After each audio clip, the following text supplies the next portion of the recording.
Hello everyone, welcome back to my channel law school. I hope आपको last videos पसंद आई हों। आज हम करेंगे इंडियन पेनल कोड का jurisprudential essence of the Indian panel code. Let's start the topics. आज हम कर रहे हैं jurisprudential essence of the Indian panel code. Indian panel code के बेसिक्स पॉइंट्स कौन से होते हैं जो आपको आईपीसी स्टार्ट करने से पहले पता होना चाहिए। इम्पॉर्टेंट एलिमेंट्स कौन कौन से हैं कि सब्सटेंटिव लॉ है या नहीं है। बेसिक एलिमेंट्स स्टार्ट करते हैं। Jurisprudential essence of the Indian panel code. First of all आपको पता होना चाहिए, अगर आप आईपीसी पढ़ रहे हैं, that means total section in the Indian panel Code are 511 sections होते हैं and 23 chapters in the IPC and it enforced from 1st January 1860s and it is drafted by the Lord Macaulay on the first commission report। आपके Indian panel code में total section है 511 and 23 chapters count करते हैं। Enforced होता है 1st जनवरी को 1860 को and it is enforced that is on 1st January 1860 and इसको ड्राफ्ट किसने किया था, that is by the Lord Macaulay. Is a basic elements. Next slide पे चलते हैं। नेक्स्ट स्लाइड आपको क्या बताती है कि अगर हम इंडियन पेनल कोड स्टार्ट करते हैं पढ़ना तो हमें ये पता होना चाहिए कि Indian panel Code civil law है या क्रिमिनल लॉ है। अब फर्स्टली अगर आप लॉ स्टार्ट कर रहे हैं, एलएलबी के स्टूडेंट हैं, तो आपको पता होना चाहिए कि सिविल लॉ क्या होता है और क्रिमिनल लॉ क्या होता है। Civil law that means seeks to achieve a remedy या फिर कंपनसेशन आपको प्रोवाइड करता है। कोई पनिशमेंट्स प्रोवाइड नहीं करता, कोई ऑफेंस डिफाइन नहीं करता। That is contract act, civil procedure code, specific relief act, partnership act या सेल्स ऑफ गुड्स एक्ट, कुछ भी हो सकता है जो रिलेटेड है विद द सिविल से, नॉट क्रिमिनल। अब क्रिमिनल लॉ कौन कौन सा होता है, दैट मीन्स जो ऑफेंसेस डिफाइन कर रहा है एंड उन ऑफेंसेस के लिए आपको पनिशेबल किया जा रहा है, पनिशमेंट दी जा रही है, then it is called a criminal law. कौन कौन से होते हैं criminal law, Indian panel code. कहाँ प्रोसीजर डिफाइंड है, दैट इज़ द सीआरपीसी में, क्रिमिनल प्रोसीजरल कोड में। And next is the Indian evidence act, और Indian evidence act is applicable in the civil law plus criminal law. Two types के law होते हैं, either it is a civil law और either is A criminal लॉ, और हम Indian panel code कर रहे हैं, that is a criminal law. आगे चलते हैं कि आईपीसी हमें देखना है कि सब्सटेंटिव लॉ है या प्रोसीजरल लॉ है। हमें ये तो पता चल गया कि क्रिमिनल लॉ है आईपीसी। अब नेक्स्ट पॉइंट है जो आपका नेक्स्ट स्टेप, आप सीढ़ी चढ़ते जाते हैं तो नेक्स्ट सीढ़ी में आता है सब्सटेंटिव लॉ है या प्रोसीजरल लॉ है। सब्सटेंटिव लॉ कौन से होते हैं, जो आपको इन्फॉर्म करते हैं, जो आपको बताते हैं about the rights and the duties, define करते हैं। Like Indian panel Code define करता है ऑफेंसेस एंड पनिशमेंट्स, आपके क्या राइट्स हैं, आपकी क्या ड्यूटीज़ हैं। और प्रोसीजरल लॉज डिफाइन करते हैं अबाउट द प्रोसीजर। कोई भी ऑफेंस कमिट हो रहा है, one person is hurt by the another person, then offense is committed, that is the hurt, and where the procedure, proceeding कहाँ होएगी, इन्वेस्टिगेशंस कहाँ होएगी, ट्रायल कैसे होएगा, इंक्वायरी कैसे की जाएगी, that is all the process and that procedure is mention in the criminal procedure code and read with the Indian evidence act. Substantive law है आपका, Indian panel code substantive law है, Indian contract act substantive law है। Procedural law कौन कौन से हैं, civil है तो सिविल प्रोसीजर कोड डिफाइन करता है। अगर आपका क्रिमिनल लॉ है which define the offence and punishment like Indian panel Code, then where is the procedure given, the procedure is given under the criminal procedure code, that is the substantive law and the procedural law. Next slide देखते हैं हम। Next slide बताते हैं आपको कि IPC हमने two types में करे हैं कि सिविल लॉ है या क्रिमिनल लॉ है, और हमने ये भी बता दिया कि सब्सटेंटिव लॉ कौन सा होता है और प्रोसीजरल लॉ कौन सा होता है। और IPC is a substantive law. Substantive law क्यों है, because it defines the offence and punishment, it's not about the procedure. Clear है। But the question arise that कि where is the procedure mention. आपको ये तो पता है कि क्रिमिनल है, ऑफेंस डिफाइंड है, पनिशमेंट डिफाइंड है, सब्सटेंटिव लॉ है, तो उसका प्रोसीजर क्रिमिनल का कहाँ है? क्रिमिनल प्रोसीजर कोड में। बट कौन से सेक्शन में मेंशन किया गया? The section is section 4 of the CRPC that define that all the offences of the IPC shall be investigated, inquired and tried under this act unless and until expressly and impedily barred।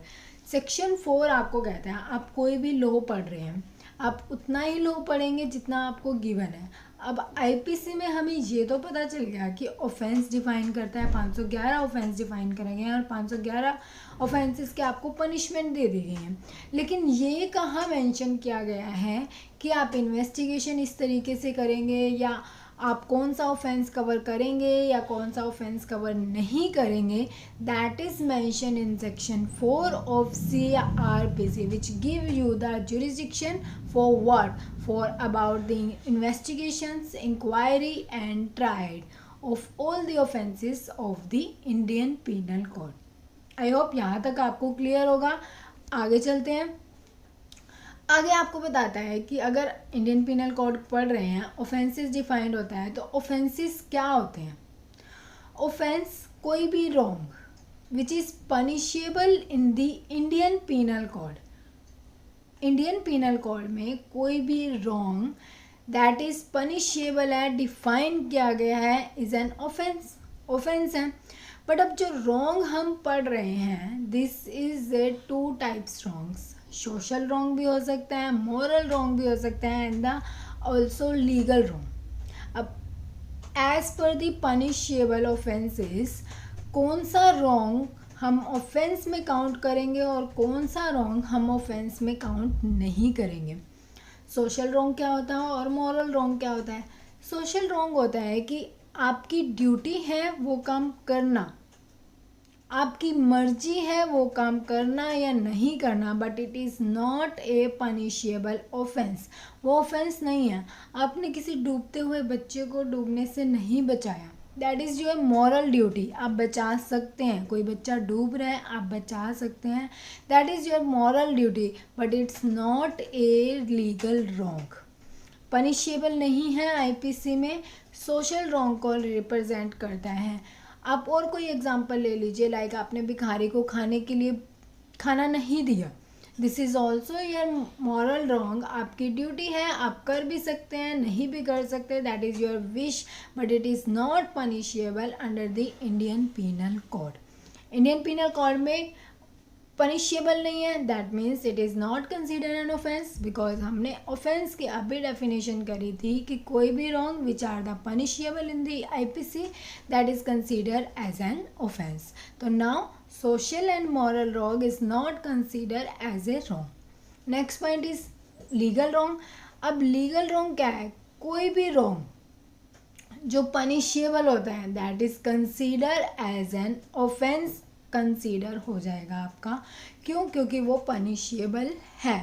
Abortions that is the legal wrong, social wrong भी है, moral wrong भी है, plus legal wrong भी है, और which is punishable under the Indian penal Code. Hurt, किसी को hurt कर देना, किसी को इंजरी करना, किसी को ग्रीवियस हर्ट कर देना, परमानेंटली कुछ डिसेबल हो जाना, these all are the offences which is given in the IPC and punishable and it is considered as an offense. Clear? अब क्रिमिनल लॉ क्या होता है? सब्सटेंटिव है या प्रोसीजर है? ऑफेंस कौन से काउंट होंगे? रॉन्ग, सोशल रॉन्ग ऑफेंस है या नहीं है? लीगल रॉन्ग ऑफेंस है या नहीं है? ये सब तो हो गया। अब हम पढ़ेंगे कि पब्लिक लॉ क्या होता है। Criminal law is a public law. Public law क्यों है? The point is public law consider क्यों होता है criminal law? Because it is protected by the state. आप एक्यूज हो, आपने कोई ऑफेंस कमिट कर दिया, आपने रेप कमिट कर दिया, आप थेफ्ट कमिट कर रहे हो, ऑफेंस कमिट हो रहा है, दैट मीन्स सोसाइटी रिप्रेजेंट हो रही है by the victim. Society represent हो रही है बाय द विक्टिम। सोसाइटी के प्रोटेक्शंस को आप देखिएगा, स्टेट प्रोटेक्ट करेगा आपको फॉर द ऑफेंसेस से, फियर से। कोई भी ऑफेंस कमिट होने से सोसाइटी में फियर क्रिएट होता है कि यस ये मेरे साथ भी हो सकता है, ऐसा ऑफेंस दोबारा भी कमिट हो सकता है। That is protected by the state या फिर the society, and it is considered as a public law because any judgment passed relating to this offense then it is applicable on whole of the India, and this is called the rights in rem। Rights in rem क्या होता है? Rights in rem that is कोई भी law applicable हो रहा है whole of the India, and criminal law is consider as a public law. Next point क्या बताता है कि it manage the interest between the individual and the society, and it applicable in on rights in rem. It applicable on rights in rem. Rights in rem clear है because all publics पर applicable होता है। कोई भी judgment pass हुई है, adultery now is not an offence, this judgment is applicable on all of the India, all publics पर applicable होएगी, एनफोर्स होएगी ऑल पब्लिक पे। सभी को मानना है, मुझे मानना है, आपको मानना है, that is the rights in rem. अब it manage the interest between the individual and society. Individual और सोसाइटी में कैसे इंटरेस्ट मैनेज करती है? Victim and accused. एक्यूज्ड अगर फ्री रहा, उसको पनिशमेंट नहीं दी गई, उसको अगर जेल में नहीं डाला गया, that create the fear in the mind of the people of the society. और सोसाइटी चाहती है कि आप उसको पनिशमेंट दो, किस लिए? For committed the offence. आप अगर उसको जेल में रखेंगे, इन आइसोलेशन थ्योरी में रखेंगे, तो सोसाइटी सेफ फील करेगी। एंड जो भी विक्टिम है उसके लिए प्रोसिक्यूशंस है, कोई भी केस है, that is protected by the state या फिर protected by the state, and that is manage the interest between the individual and society. आप एक्यूज्ड और सोसाइटी के पीपल के बीच में इंटरेस्ट मैनेज किया जाता है। दैट मीन्स एक्यूज्ड को पनिशमेंट मिलनी चाहिए फॉर ऑफेंस, और अगर वो फ्री होगा, पनिशमेंट नहीं दी जाएगी, that create the fear in the mind of the people, और this interest manage by the society. कैसे आपको मैनेज करना है, कैसे आपको पनिशमेंट दिलानी है, विक्टिम को कैसे प्रोटेक्ट करना है, this all decided by the society. आगे चलते हैं, आगे क्या कहता है ये? The aims of the criminal law is to protect the rights of life and the personal liberty. अब सोसाइटी ने ये तो बता दिया कि collective judgment of the society है, आइसोलेशन थ्योरी अप्लाई हो रहा है, एक्यूज्ड को पनिशमेंट मिलनी चाहिए, अगर उसने ऑफेंस कमिट किया है जेल में डालना चाहिए, फ्री नहीं छोड़ना चाहिए, क्योंकि अदर्स इंडिविजुअल्स को डर लगता है, विक्टिम को जस्टिस नहीं मिलता। ये इंटरेस्ट तो सोसाइटी ने मैनेज कर लिया, but it also tells about the something is about the right to life and the personal liberty. Accuse की भी तो कुछ पर्सनल लाइफ है, कुछ राइट टू लाइफ है। एक्यूज को इन्फॉर्म करना, एक्यूज को अवेयरनेस देना about the right of the life and personal liberty.